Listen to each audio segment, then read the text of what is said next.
Bienvenue à Les Idoles du Monde, l'émission où vous apprenez tout ce que vous voulez savoir de nos héros de l'histoire. Aujourd'hui, nous avons une opportunité incroyable. Notre invitée est la seule et l'unique Marie Curie, scientifique et physicienne française. Un accueil chaleureux.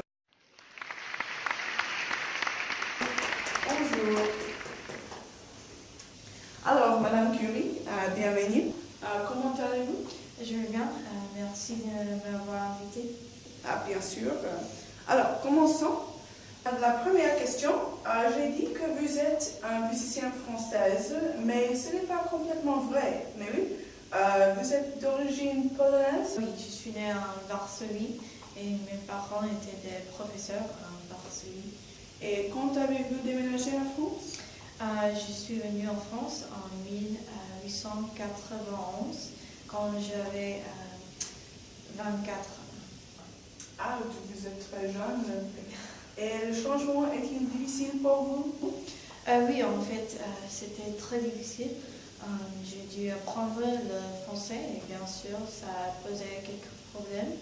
Et en plus, j'ai dû faire face à le racisme parce que beaucoup de gens étaient un peu xénophobistes à cette époque.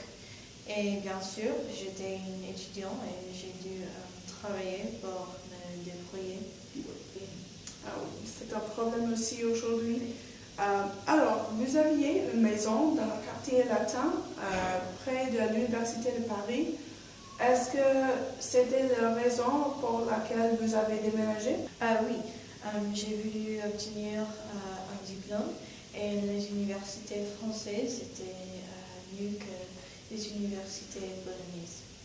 Alors, tout le monde sait que vous êtes très intelligent, mais à l'université, quel est le sujet plus difficile pour vous? J'ai étudié la physique, la chimie, les maths. J'ai aimé tous les sujets très bien. Mais je crois que la plus grande difficulté était de travailler et étudier en même temps. Ah, où travaillez-vous? J'ai donné des cours particuliers dans le soir. Aujourd'hui, beaucoup d'étudiants ont le même problème. Ils doivent travailler et équilibrer les études et le travail. C'est un vrai défi. Quelle est la priorité? Les notes ou le salarié? Que pensez-vous? Je crois que c'est très difficile, mais je crois que ça vaut la peine de travailler et d'étudier en même temps. Mais je crois que les universités doivent être moins chères parce que ça peut causer beaucoup de stress pour les étudiants. Oui. Alors, payer pour l'université est très différent à travers le monde. Aux États-Unis, par exemple, contrairement à la France, l'éducation n'est pas subventionnée par le gouvernement. Alors, beaucoup d'étudiants obtiennent leur diplôme avec énorme quantité de dettes et plusieurs étudiants ne peuvent pas assister à l'université tout à fait. Oui, je suis d'accord. En fait, la première fois que j'ai été invitée à faire mes études en France, je ne pouvais pas venir parce que les frais de scolarité étaient beaucoup trop chers.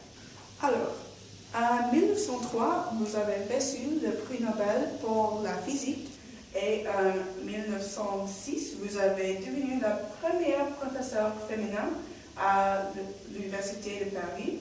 Mais en revanche, en 1911, vous n'avez pas été élue à l'Académie française des sciences.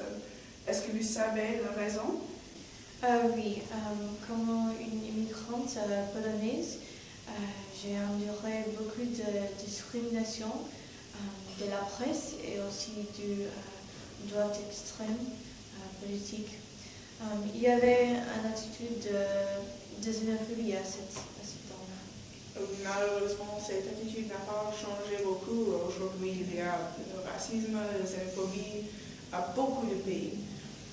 Mais quand vous habitez en France, vous avez marié un Français, c'est vrai? Oui, nous avons deux filles, Irène et Ève. J'ai engagé une gouvernante polonaise pour qu'elle soit éduquée en français et aussi en polonais. Et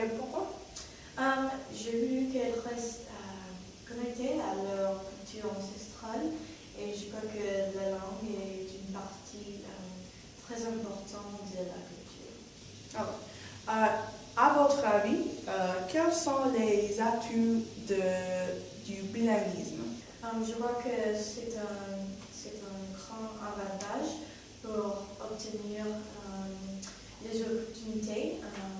Par exemple, si je n'avais pas appris le français, alors je n'aurais pas eu l'opportunité d'étudier en France. Ah oui, c'est vrai. Alors, en 1911, vous avez reçu un autre prix Nobel pour la chimie. Vous avez fondé les instituts Curie dans Paris et Varsovie. Et en outre, vous avez découvert 2 nouveaux éléments, polonium et radium. Et finalement, en 1934, vous êtes morte et vous êtes enterrée dans le Panthéon à Paris. Alors, comment aimez-vous votre lieu de sépulture? Je l'aime bien, c'est très belle, très tranquille. Je suis très flattée qu'ils m'ont enterrée là avec des gens si influentiels. Eh bien, fantastique. Merci beaucoup pour votre temps. Oui, merci de m'avoir invité. Et bonsoir tout le monde.